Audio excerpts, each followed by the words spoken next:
En este video vamos a ver los efectos de los actos jurídicos dentro de la serie de videos que vemos sobre la teoría del acto jurídico. En esta parte nosotros nos vamos a detener en algunos aspectos que creemos importantes. Por ejemplo, el concepto.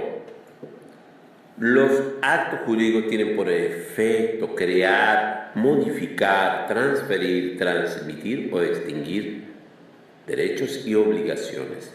El efecto de un acto jurídico, ¿ya? Es entonces la relación jurídica que engendra. Por lo tanto, cada especie de acto jurídico generará efectos diferentes, ¿ya?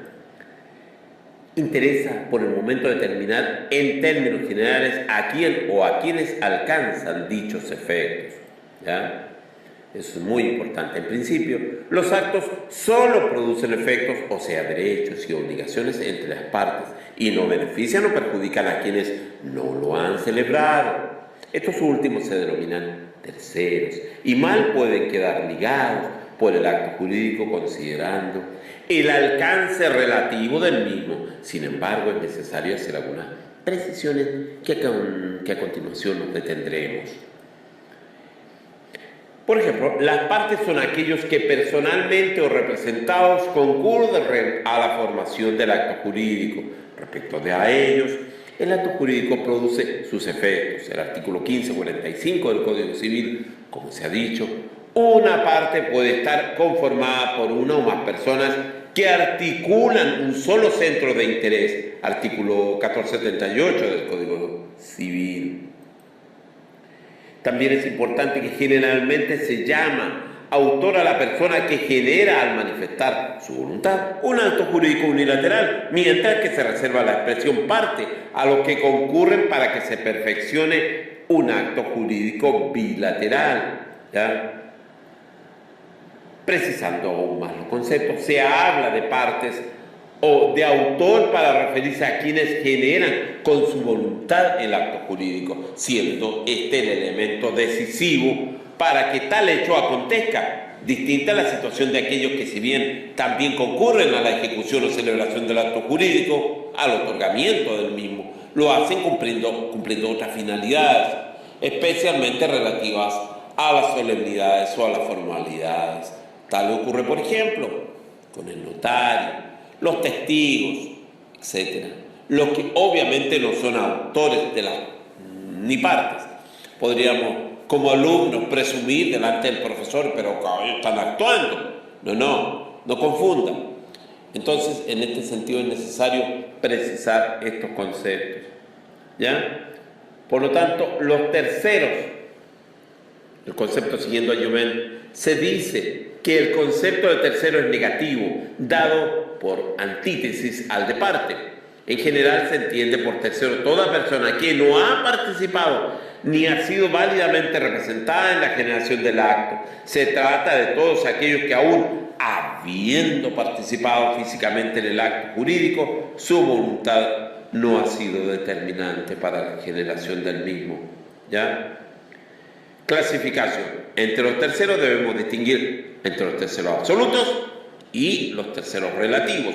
Súper importante cuando revisen derecho procesal. Preguntas habituales en derecho procesal.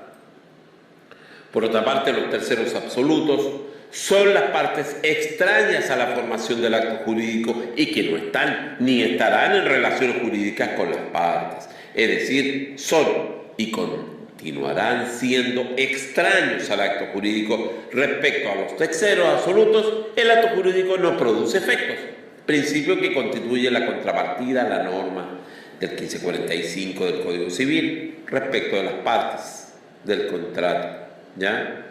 Los terceros relativos, también llamados, abre comillas, interesados, cierre comillas, son aquellos que, si bien no han generado el acto jurídico, están o estarán en relaciones jurídicas con las partes, sea por su propia voluntad o por disposición de la ley, ¿ya? A su vez, entre los terceros relativos o interesados, distinguimos dos categorías: los causavientes y, a juicio de una parte de la doctrina, los acreedores comunes del deudor, ¿ya?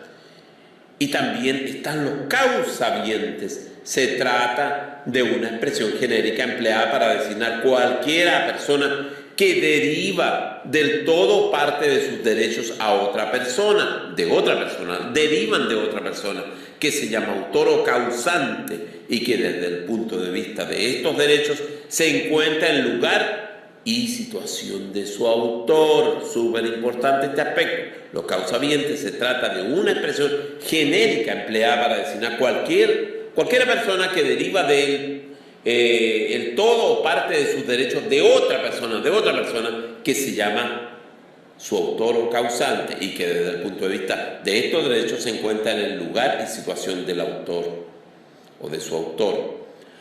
Hay en la idea de causaviente dos nociones esenciales: sucesión de una persona en los derechos de otra y por ende igual posición jurídica en cuanto a los derechos transmitidos o transferidos, ¿ya? En síntesis, quien transmite un derecho en alguna de las situaciones indicadas se denomina causante y quien lo adquiere, causaviente, siendo estos últimos, para considerar los terceros relativos, los sucesores o cesionarios de las partes, ¿ya? De tal modo que los acreedores comunes del deudor, artículo 2465 del Código Civil, consagra el llamado derecho de prenda general de los acreedores. Ahora bien, siendo los acreedores de un deudor ajenos al acto jurídico que éste celebra, sufren sin embargo los efectos del mismo desde el momento que puede afectar o disminuir el conjunto de bienes del deudor con los cuales responder al derecho de prenda general mencionado, ¿ya? Me agrada, si el tema les interesa, que revisen me agradaría muchísimo que revisen sus manuales. ¿Por qué? Porque este es un tema que se pregunta: ¿cuáles son en definitiva los efectos de los actos jurídicos? Toda la teoría que hemos expuesto en anteriores videos concluye tal vez en algo bien preciso: los efectos. Por lo tanto, creo útil que deben revisarlo. Para eso hay varios manuales. Tenemos los trabajos del profesor Ducci, tenemos también, en fin, decenas de autores.